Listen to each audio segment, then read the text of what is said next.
নৱেম্বৰ মাহত আশা কৰোঁ কিমান টকা খৰচ হ'ল কি হ'ল সেইবিলাকলৈকে নগৈ পেলাই আপোনালোক সকলোৱে আহিব নৱেম্বৰ মাহত আমি সৰু সজাই ষ্টেডিয়ামত আমি ৮,০০০ ঝুমুৰ ছোৱালীৰ ঝুমুৰ গোৱা ল'ৰা ছোৱালীৰে আমি ইয়াত ঝুমুৰ প্ৰদৰ্শন কৰিম ৯,০০০ ছোৱালীয়ে একেলগে ঝুমুৰ প্ৰদৰ্শন কৰিব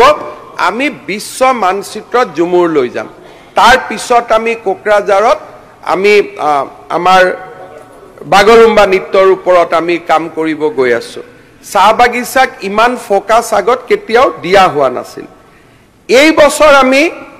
৯০০খন চাহ বাগিচাৰ লাইনৰ ৰাস্তা বনাবৰ কাৰণে ৯০০ কোটি টকা অনুমোদন দিছো কেতিয়াবা আপোনালোকে গৈ কৈছে যে মই আনিছো লগত ক'ব যে মুখ্যমন্ত্ৰীৰো অলপ চলপ কবাত বৰঙনি আছে বুলি আমাৰ যোৰহাটৰ সংসদসকলে গৈ কৈ দিয়ে তিতাবৰ বিধায়কে কৈ দিয়ে আমি আনিছো বুলি মই কৈছে আপোনালোকে আনিছে আপোনালোকৰ সমান প্ৰতিযোগিতা কৰাৰ মোৰ সাহসো নাই মই অতি সৰু মানুহ কিন্তু লগত কৰবাত যেন ময়ো অলপ জোৰটো দিছো সেইটো অলপ কৈ দিব নহলে অসুবিধা হৈ যায় যি নহক ইয়াৰ পিছত আজি জল জীৱন মিছনৰ স্কিম প্ৰত্যেকখন চাহ বাগিচাত কৰা হৈছে এইবাৰ এটা খুব ডাঙৰ আমি কেন্দ্ৰীয় চৰকাৰৰ পৰা সহায় পালো বাগিচাৰ স্কুল আৰু বাগিচাৰ হস্পিটালখিনিক ঠিক কৰিবৰ কাৰণে মোদী ডাঙৰীয়াই ১,০০০ কোটি টকা অসম আৰু পশ্চিম বংগৰ কাৰণে দিছে তাৰে ৭৫০ কোটি টকা বা ৭০০ মই একজেক্ট মনত নাই ৭০০ কোটি টকা স্পেচিয়েল টু অসম ৩০০ কোটি টকা পশ্চিম বংগৰ কাৰণে ৭০০ কোটি টকা অসমৰ কাৰণে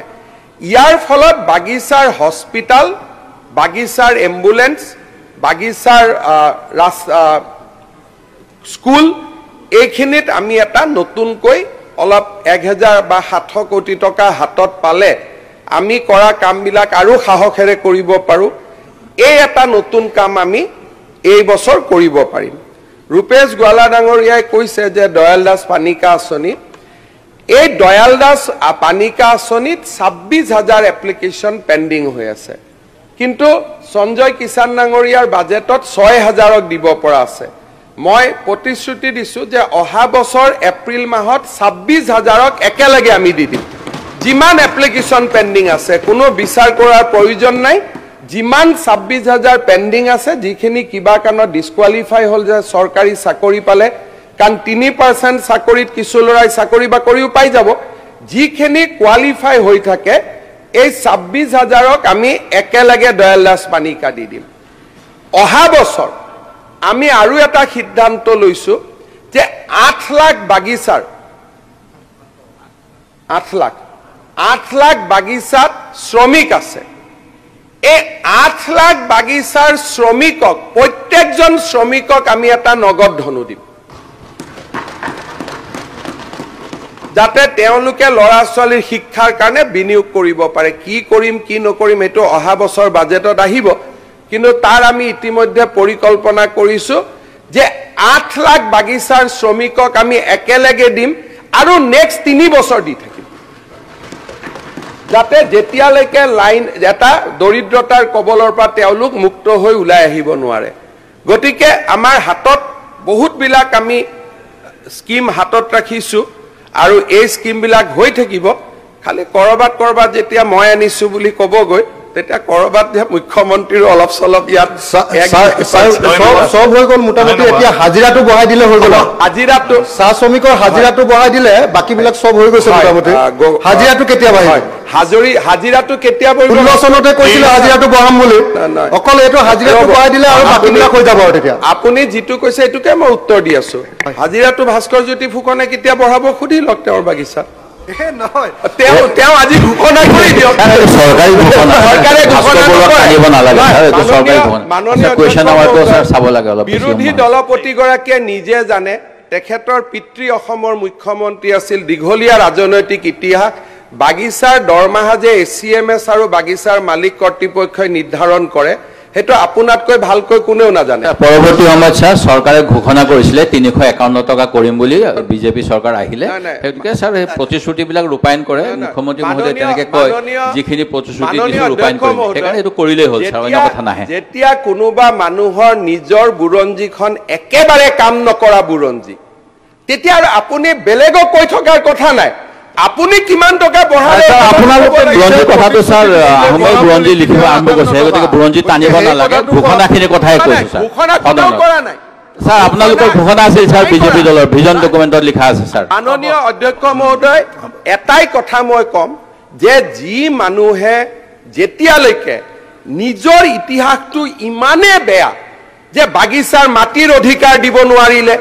জুমুৰটোকে এবাৰ বাহিৰলৈকে আনিব নোৱাৰিলে অন্তত এই প্ৰশ্নটো অখিল গগৈয়ে কৰিছে মই বেয়া পোৱা নাই এই প্ৰশ্নটো কংগ্ৰেছে কৰিব নালাগে কাৰণ বাগিচাৰ মানুহৰ ভোটেৰে কংগ্ৰেছ জিকি আপোনালোকে বাগিচাৰ কাৰণে কৰা ভাল কামৰ এটা উদাহৰণ দিয়ক এটা মাত্ৰ উদাহৰণ গোটেই আইনখিনি স্যাৰ ব্ৰিটিছৰ পৰাধীনতাৰ পিছত 27খন আইন আনিছে প্লেণ্টেশ্যন লেবাৰ এক্টকে আদি কৰি আৰু বিজেপি চৰকাৰৰ স্যাৰ সাংসদে পিএলএ এখন নাইকিয়া কৰি দিব বিচাৰিছে সেই গতিকে স্যাৰ সেইখনে আটাইতকৈ ডাঙৰ শ্ৰমিক বিৰোধী এটা কথা চাব যেতিয়া বাগিচাৰ ভাল কথাখিনি কৈ আছো কংগ্ৰেছ দলৰ মনটো বেয়া হৈ গৈ আছে যে আপোনালোকে কুৱেশ্যন আৱাৰ নষ্ট হৈছে সেইটো নহয় স্যাৰ বেলেগ সময় লওক স্যাৰ আপুনি বেলেগ ডিভাইচত সময় দিয়ক আমাৰ হাউচৰ লিডাৰক স্যাৰ মই থিয় হৈ আছো প্ৰথম কথাটো হ'ল আজি বাগিচাৰ শ্ৰমিকক অৰুণোদয় কোনে দিলে তাৰমানে বাগিচাৰ দৰমহাতেতো আমি অৱদান দিলো আজি যে 1250 টকা যে এতিয়া আমি মাহত দিলো সেইটোতো দৰমহাতে আমি দিলো এতিয়া যে মই কিবা এটা দিম বুলি কৈছো সেইটোৱে মোটামুটি দৰমহা আপুনি কোৱা সংখ্যাটোতে লৈ যাব মোটামুটি মই অংক কৰি থৈ দিছো আপুনি কোৱা এটা মোটামুটি এটা হিচাপত লৈ যাব আমি যি ইয়াত আলোচনা কৰি আছো মই শব্দটো মোটামুটি কৈছো গতিকে এইটো মই মুখৰ পৰা নোহোৱা কৰি দিম কিন্তু অখিল গগৈয়ে প্ৰশ্নটো কৰাত মই বেয়া পোৱা নাই কিন্তু কংগ্ৰেছৰ গোটেই ইতিহাসটো চাহ বাগিচাৰ মানুহক এটা সময়তো কোৱাই আছিল যে আলি কুলিৰ ভোটেৰে কংগ্ৰেছে জিকে যদিও আলিও কোৱাটো সন্মানৰ কথা কুলি বুলি ক'ব নাপায় তথাপিতো তেনেকৈ চলি আছিল গতিকে মই ভাবো যে কংগ্ৰেছ দলে বাগিচাৰ মানুহৰ ওপৰত যেতিয়া আমি কিবা ভাল কথা কওঁ একো কৰিব নোৱাৰিলেও শুনাৰ অভ্যাসটো